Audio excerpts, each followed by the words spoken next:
د کونړ له سیند نه یوازینی همدا منګ یو چې دا ګټه هم ترې واخیستله نور د دې اوبو نه هېچا ګټه نه ده اخیستې دا دومره اوبه چلېږي نه پکې برق شته نه پکې بل کومه سهولت شته دی یو منګ یو چې دې اوبو د یخ نه لرګی راوباسو او هغه د خپلې نفقې دپاره خرڅوو او کور ته بریزه خوړو زه عزیز رحمان د حبیب رحمان زوی د کونړ ولایت د کیرالې د کلي د زورمنډۍ د سیمې یم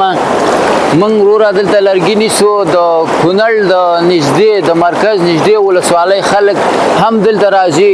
دلته یو اندازه لرګي راځي چې د اوبو یخ دی د سیند نه لاندې راځي روغ 300-400 کسان راځي او دا لرګي نیسي د هر سړي پکې الله پاک رزق نفقه ایستلې ده دا ساحه ټوله د لرګو ډکه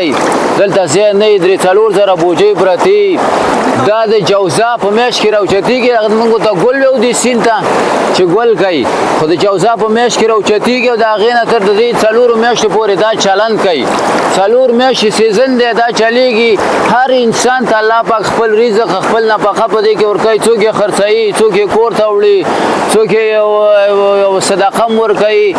نو د هر انسان کار پکې کېږي نو موږ هم راغلی سو دلته ولاړ سو چې ځان دپاره یوه نفقه پیدا کړو او یو 5 روپۍ او یو 10 روپۍ د دې سیند نه راوباسو دا لرګی چې دی اصلا د دې اوبو یخ ته راځي